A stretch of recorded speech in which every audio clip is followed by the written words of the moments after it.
Le Seigneur soit avec vous. Évangile de Jésus-Christ selon saint Luc.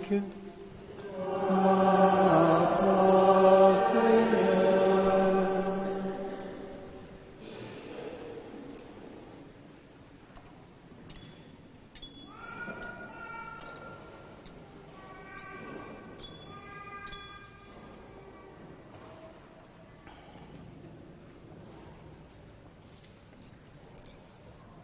Le même jour, c'est-à-dire le premier jour de la semaine, 2 disciples faisaient route vers un village appelé Emmaüs, à 2 heures de marche de Jérusalem.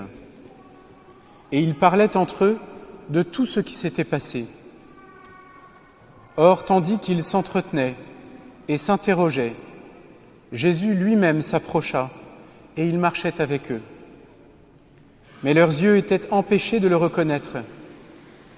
Jésus leur dit : « De quoi discutez-vous en marchant ?» Alors ils s'arrêtèrent tout tristes. L'un des deux, nommé Cléophas, lui répondit : « Tu es bien le seul étranger résidant à Jérusalem qui ignore les événements de ces jours-ci. » Il leur dit : « Quels événements ?» Ils lui répondirent : « Ce qui est arrivé à Jésus de Nazareth, cet homme qui était un prophète, puissant par ses actes et ses paroles, devant Dieu et devant tout le peuple. Comment les grands prêtres et nos chefs l'ont livré. Ils l'ont fait condamner à mort et ils l'ont crucifié. Nous espérions que c'était lui qui allait délivrer Israël. Mais avec tout cela, voici déjà le 3e jour qui passe depuis que c'est arrivé. À vrai dire, des femmes de notre groupe nous ont remplis de stupeur. Quand, dès l'aurore, elles sont allées au tombeau, elles n'ont pas trouvé son corps. Elles sont venues nous dire qu'elles avaient même eu une vision des anges qui disaient qu'il est vivant. Quelques-uns de nos compagnons sont allés au tombeau et ils ont trouvé les choses comme les femmes l'avaient dit. Mais lui, ils ne l'ont pas vu. Il leur dit alors : « Esprit sans intelligence, comme votre cœur est lent à croire tout ce que les prophètes ont dit. Ne fallait-il pas que le Christ souffrit cela pour entrer dans sa gloire ? Et partant de Moïse et de tous les prophètes, il leur interpréta dans toute l'Écriture ce qui le concernait. Quand ils approchèrent du village où ils se rendaient, Jésus fit semblant d'aller plus loin. Mais ils s'efforcèrent de le retenir. « Reste avec nous, car le soir approche et déjà le jour baisse. » Il entra donc pour rester avec eux. Quand il fut à table avec eux, ayant pris le pain, il prononça la bénédiction et l'ayant rompu, il le leur donna. Alors leurs yeux s'ouvrirent et ils le reconnurent. Mais lui disparut à leurs regards. Ils se dirent l'un à l'autre : « Notre cœur n'était-il pas brûlant en nous, tandis qu'il nous parlait sur la route et nous ouvrait les Écritures ?» À l'instant même, ils se levèrent et retournèrent à Jérusalem. Ils y trouvèrent réunis les 11 apôtres et leurs compagnons qui leur dirent : « Le Seigneur est réellement ressuscité. Il est apparu à Simon-Pierre. » À leur tour, ils racontaient ce qui s'était passé sur la route et comment le Seigneur s'était fait reconnaître par eux à la fraction du pain. Acclamons la parole de Dieu.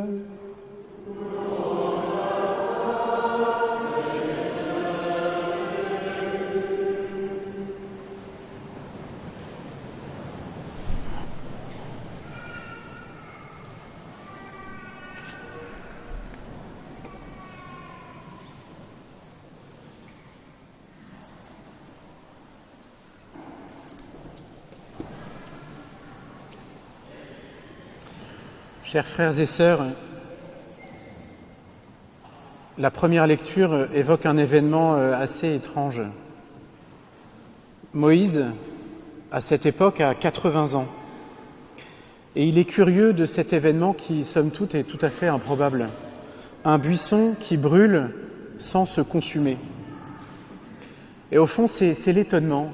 l'étonnement qui pousse Moïse à aller voir ce buisson. Il fait un détour et il va voir, il s'approche. Pourtant, c'était quelque chose qui n'était pas prévu et en plus qui sort de l'ordinaire. Souvent, nous sommes étonnés. Et les étonnements dans notre vie ont une puissance potentielle qui peut nous pousser en dehors de nos zones de confort. L'étonnement nous pousse à chercher, à discerner. Ou pour le formuler autrement, on pourrait dire l'étonnement est tout simplement un lieu de discernement. Pourquoi ce qui m'étonne m'étonne ? Il y a des étonnements qui viennent heurter en nous des zones qui ont besoin de bouger, peut-être des habitudes qui ont besoin d'être bousculées, des traditions à assainir, des choix et des engagements qui ont besoin d'être approfondis, et puis peut-être aussi des merci et des pardons qui attendent depuis longtemps d'être dits. Il y a aussi des étonnements qui, chez nous, nous ouvrent à de nouvelles découvertes et compréhensions, qui nous ouvrent à des approfondissements relationnels. Alors, frères et sœurs, à la suite de Moïse, laissons une place à nos étonnements. Ils sont puissance de vie et de croissance pour chacun de nous. Et peut-être accueillons ce qui nous étonne en ce moment et discernons. Moïse, il est aussi, d'une certaine manière, à l'écoute de l'événement qu'il vit. Écouter. L'écoute, c'est pas seulement écouter quelqu'un qui me parle, mais c'est aussi être sensible aux rencontres, sensible aux situations, aux événements, les événements qu'on vit, les événements de notre vie. Ils ont encore aujourd'hui bien des choses à nous dire.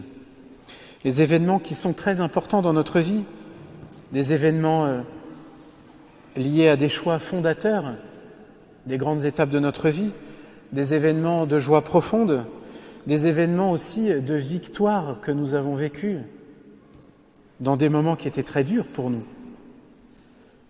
Souvenez-vous de ces événements, parce qu'ils ont encore quelque chose à vous dire. Ils sont puissance de vie, écoutez-les. Enfin, dans l'étonnement d'un buisson qui brûle, Moïse discerne la présence de Dieu. Au fond, c'est cela son événement à lui. Il discerne que Dieu est présent à ce moment de sa vie, un moment qui est important. Moïse a 80 ans, il est berger, et tout le monde l'avait un peu oublié, avait un peu oublié sa grandeur passée, et pourtant Dieu ne l'a pas oublié. Il l'appelle par son prénom, il parle avec lui, il lui manifeste son amour par ce symbole du feu qui ne détruit pas, un amour qui ne détruit pas. Et surtout, Dieu dit à Moïse avoir entendu sa prière. Cet événement de Moïse, qui nous est rapporté dans la lecture que nous avons lue, il a encore quelque chose à nous dire. Au fond, Dieu aime chacun d'entre nous personnellement, et le Christ nous l'a manifesté. Moïse a discerné la présence de Dieu dans l'événement que lui vivait. Alors peut-être pourrons-nous, à notre tour, à la lumière de la foi, relire les événements importants de notre histoire et pourquoi pas y découvrir la présence de Dieu. L'évangile que nous avons entendu, il met en scène deux des disciples de Jésus. Ils sont en train de quitter Jérusalem pour aller vers Emmaüs. Et ils sont pris par la désillusion et la déception. En fait, ils s'imaginaient que Jésus les sauverait de l'envahisseur romain qui occupait leur territoire à cette époque. Ils s'imaginaient qu'ils instaureraient le royaume de Dieu sur terre. Mais Jésus a été crucifié et il est mort. Et les femmes qui parlent de la résurrection de Jésus ne leur semblent que peu crédibles. Pour eux, c'est étrange. Et c'est précisément ce que raconte l'Évangile, c'est au cœur de leur éloignement, au cœur de leur désillusion et de leur déception, que Jésus les rejoint et il passe du temps avec eux. Nos éloignements et nos désillusions sont aussi parfois nombreux contre Dieu, contre l'Église, mais aussi souvent contre l'humanité elle-même, qui peut être si sombre de méchanceté et dure à la paix et au changement. Tant de questions se posent, tant de colères sourdes se vivent, tant de profondes déceptions nous envahissent. Et pourtant, Jésus marche avec eux. Il prend du temps avec eux, vers Emmaüs, alors que l'Église est à l'opposé, elle est à Jérusalem. Et pourtant, Jésus marche bien avec eux. Le Christ révèle ainsi qu'aucun chemin de vie ne lui est étranger ou ne pourrait lui faire peur. Et surtout, le Christ nous montre qu'il nous accompagne tous. Il n'y a pas de chemin avec le Christ pour certains qui seraient parfaits et d'autres chemins sans le Christ pour tous les autres qui seraient imparfaits. Non, l'Évangile nous témoigne encore de ceci.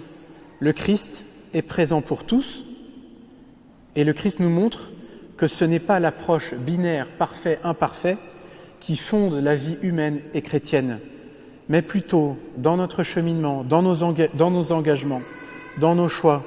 Comment accueillons-nous la vie, le bien, l'amour et au fond, d'une certaine manière, comment accueillons-nous le Christ dans notre vie? De quoi discutez-vous en chemin? C'est la question que Jésus pose à ses deux disciples. Et en leur posant cette question, Jésus sait très bien quelle était la discussion des disciples, de quoi ils parlaient. Il le sait, mais il les fait parler. Il instaure un dialogue dans lequel les disciples ont une vraie place. Les disciples existent dans ce dialogue avec Jésus et ils partagent ce qu'ils ont vécu, ils partagent leurs émotions, ils partagent leurs doutes, ils partagent leur colère, ils partagent tous leurs questionnements. Jésus les écoute vraiment et Jésus va transformer leur regard. Au fond, frères et sœurs, la vie de la foi n'est pas un mensonge ou une illusion qui nous détournerait du réel. Jésus accueille le réel des disciples et il l'accueille vraiment. Mais la vie de la foi est une opportunité de regarder la vérité de ce que nous vivons à la lumière de l'amour miséricordieux du Christ pour chacun de nous, afin que le bien soit magnifié et reconnu et que ce qui est appelé peut-être à être assaini le soit. Frères et sœurs, j'ai la chance de voir très souvent des pèlerins d'Emmaüs, comme ces deux disciples, des personnes qui, tout en ayant beaucoup de questions et de réactions, très souvent très légitimes,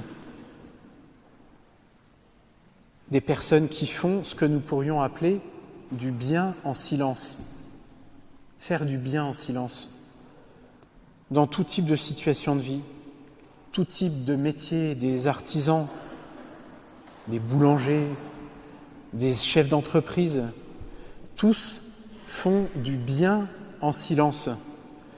Et que cela, ce bien en silence, que tous nous faisons à notre manière, que cela soit reconnu et que cela puisse nous inspirer à notre tour, continuer de nous inspirer.